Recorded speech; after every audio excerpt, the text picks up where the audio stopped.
I found that nothing in life is worthwhile unless you take risks. Nothing. Nelson Mandela said, "There is no passion to be found playing small and settling for a life that's less than the one you're capable of living."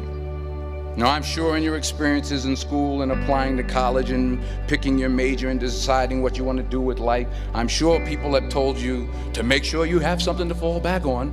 Make sure you got something to fall back on, honey. If I'm going to fall, I don't want to fall back on anything except my faith. I want to fall forward.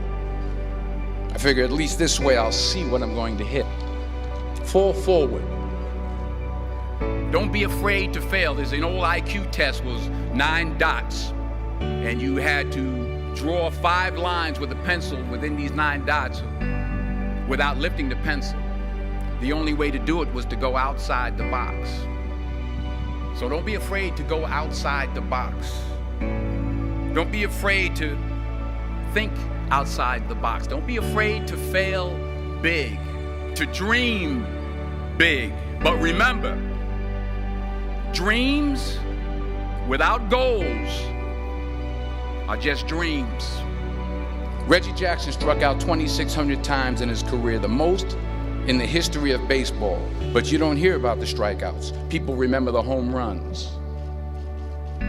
Fall forward. Thomas Edison conducted 1,000 failed experiments. Did you know that? I didn't know that. Because the 1,001st was the light bulb. Fall forward. Every failed experiment is one step closer to success. You've got to take risks. You will fail at some point in your life. Accept it. You will lose. You will embarrass yourself. You will suck at something.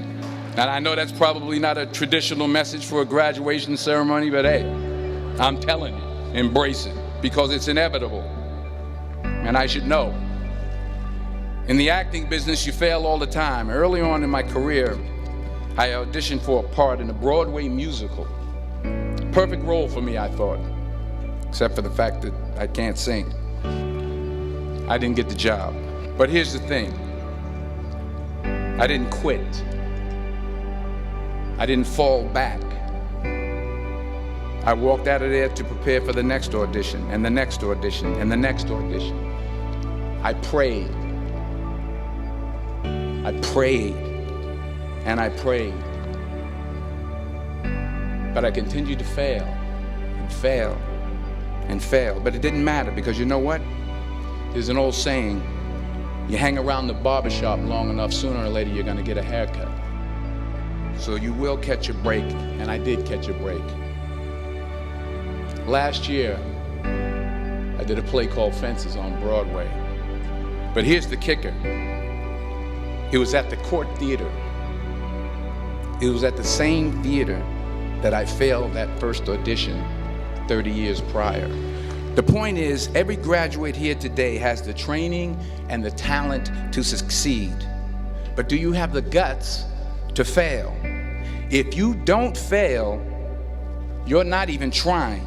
To get something you never had, you have to do something you never did. Imagine you're on your deathbed, and standing around your deathbed are the ghosts representing your unfulfilled potential, the ghost of the ideas you never acted on, the ghost of the talents you didn't use. And they're standing around your bed, angry, disappointed, and upset. They say, we came to you because you could have brought us to life, they say. And now we have to go to the grave together. So I ask you today, how many ghosts are going to be around your bed when your time comes? Every day. You've heard the saying, we don't plan to fail, we fail to plan. Hard work works. Working really hard is what successful people do. And in this text, tweet, twerk world that you've grown up in, remember, just because you're doing a lot more doesn't mean you're getting a lot more done. Remember that. Just because you're doing a lot more doesn't mean you're getting a lot more done. Don't confuse movement with progress. My mother told me, she said, yeah, because you can run in place all the time and never get anywhere. So continue to strive, continue to have goals, continue to progress. I just got back from South Africa. It's a beautiful country, but there are places there with terrible poverty that need help. And Africa is just the tip of the iceberg. The Middle East needs your help. Japan needs your help. Alabama needs your help. Tennessee needs your help. Louisiana needs your help. Philadelphia needs your help. The world needs a lot, and we need it from you. We really do. We need it from you young people. I mean, I'm not speaking for the rest of us up here, but I know I'm getting a little grayer.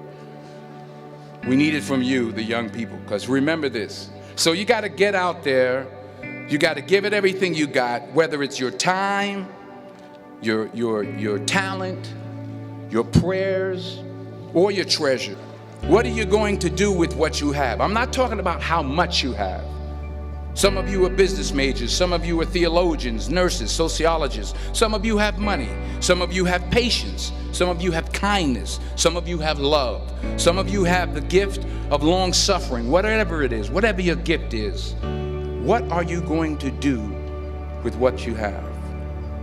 Sometimes it's the best way to figure out where you're going. Your life will never be a straight path. I began at Fordham University as a pre-med student. I took a course called cardiac morphogenesis. I couldn't read it, I couldn't say it, I sure couldn't pass it. So then I decided to go into pre-law, then journalism. And with no academic focus, my grades took off in their own direction. I was a 1.8 GPA one semester, and the university very politely suggested that it might be better to take some time off. I was 20 years old. I was at my lowest point.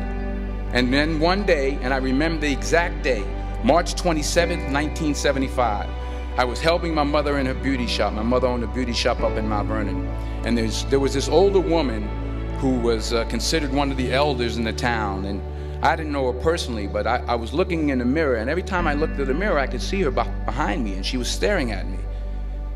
She just kept looking at me. Every time I looked at her, she kept giving me these strange looks. So she finally took the dryer off her head and she said something I'll never forget. She said, "Young boy, I have a prophecy, a spiritual prophecy." She said, "You are going to travel the world and speak to millions of people." Now mind you, I'm 20 years old, I'm flunked out of school.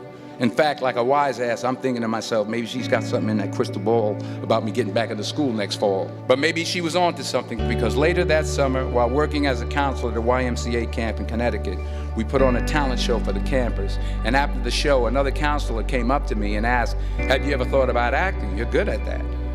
So when I got back to Fordham that fall, I got in, I changed my major once again for the last time. And in the years that followed, just as that woman prophesied, I have traveled the world, and I have spoken to millions of people through my movies. You'll see what I mean about taking risk or being willing to fail. Because taking risk is not just about going for a job. It's also about knowing what you know and what you don't know. It's about being open to people and to ideas. In the course of the film, the character I play begins to take small steps, small risks. He very, very, very slowly begins to overcome his fears. And I feel ultimately his heart becomes flooded with love. And I can't think of a better message as we send you off today.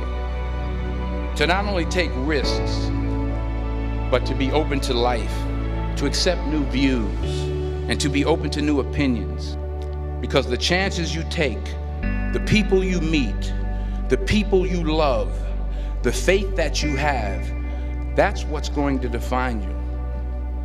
Remember this: fall forward.